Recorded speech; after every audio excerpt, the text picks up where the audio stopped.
After Hurricane Helene devastated many areas in the southern United States, the former president claimed that he would be sending truckloads of help.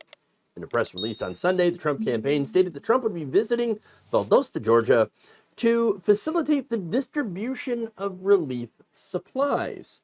Oh, Really? Not sure if I believe that, but I'm willing to give it a fair chance. I mean, remember during one of the hurricanes in Puerto Rico, for example, Trump was he was throwing paper towels at people.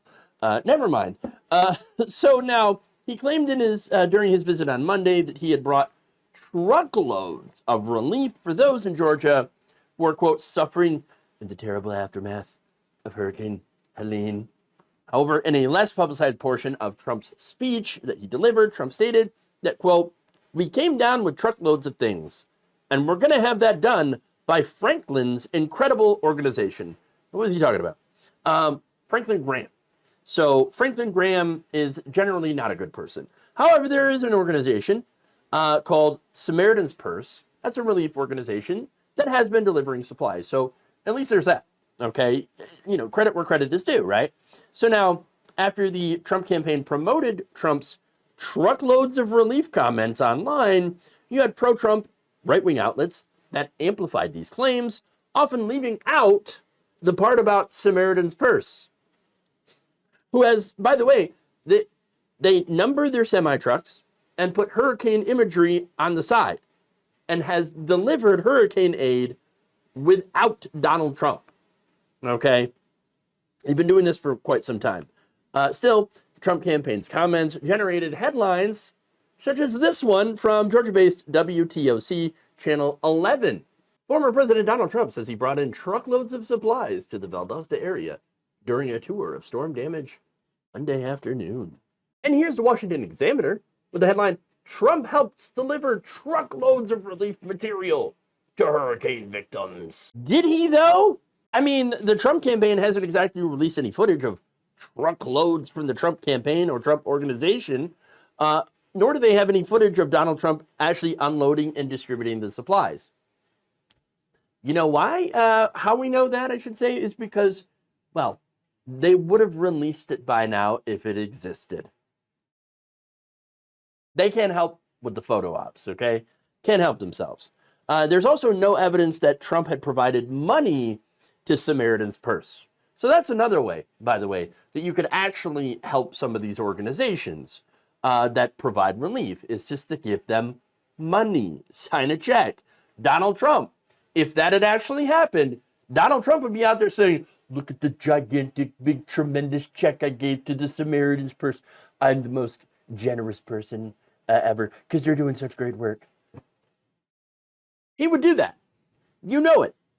Now, that said, in a Breitbart article, Trump spokesperson Carolyn Levitt admitted that President Trump just partnered with Samaritan's Purse to deliver truckloads of critical, much-needed resources for the people of Georgia.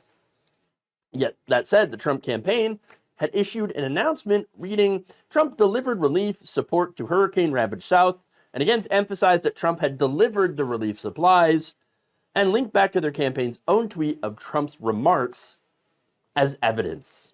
Now, the Trump campaign's Monday announcement made no explanation that the truckloads of relief actually came from that Franklin Graham organization. However, buried in Trump campaign's evening newsletter, the campaign admitted that Trump partnered with Franklin Graham and Samaritan's Purse to provide truckloads of relief supplies. Now, maybe you could say, look, Trump had motivated them to show up. But that's not true either, because it turns out Samaritan's Purse had already planned on deploying to Valdosta, Georgia, and actually had posted a video of one of their hurricane relief semi-trucks rolling out on Sunday. Now, that said, Trump had begun politicizing the hurricane response on Tuesday, exploiting hurricane damage and flooding to go and attack his opponent, Kamala Harris. Now, the Trump campaign's statements on the delivery of these truckloads are pretty inconsistent, okay? And has led the public to believe that Donald Trump did something that he hasn't proven that he did.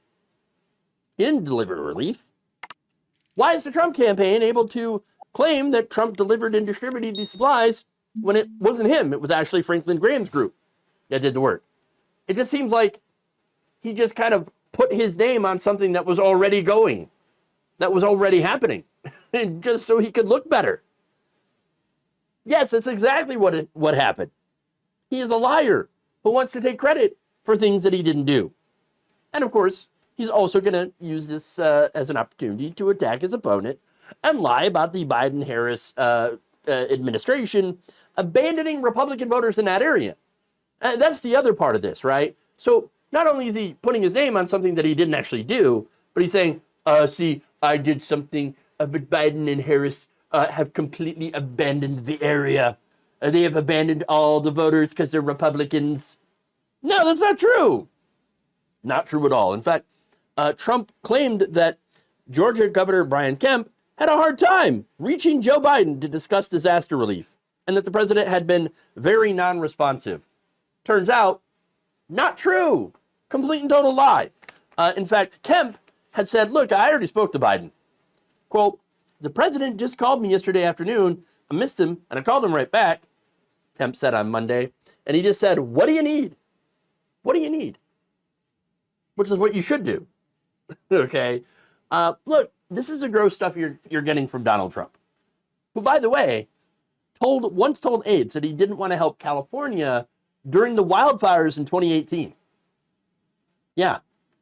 Now, this comes from former aide Miles Taylor, who said in an interview that the president specifically ordered a halt to individual assistance to Californians who had been displaced from their homes or otherwise affected by that disaster. Quote, he didn't want people in California to get the money because he basically said he didn't think that they deserved it. Here's the quote. Trump said, did you see that effing thing? It was a disaster. And this guy is against me on everything. That's talking about Jerry Brown. And there's no way I'm going to support California. There's just no way. If they don't support me, I'm not going to support them. Taylor said, it was a very clear political statement of him saying that if the past two governors aren't supporting me and the people of California don't like me politically, do not provide money, don't provide disaster relief. Now, Trump did end up signing them, but Miles noted that this happened enough times the leadership of DHS and FEMA would be worried that the president politicizing it when there was a disaster in a blue state.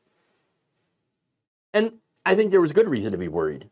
During COVID, for example, the Trump administration basically made blue states fight each other for PPE.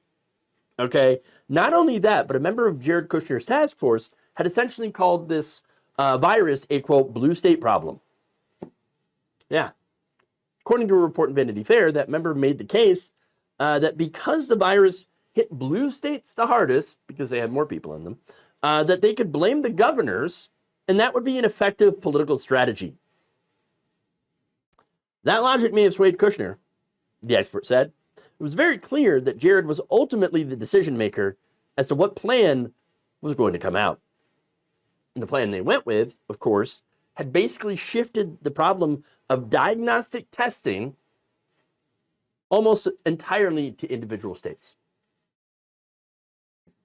So look, when we're talking about disasters and disaster relief, at the end of the day, who Donald Trump wants to help always comes down to politics. Thank you for watching. If you enjoyed this video, please like, share, subscribe with the bell icon in order to get notified whenever a new video is released. And if you want to support independent, progressive media through this difficult time where it seems like everybody is shutting down, you can become a member on our YouTube page, you can become a subscriber on Facebook, or you can go to my Patreon. It's patreon.com/Jeff Waldorf. Thank you.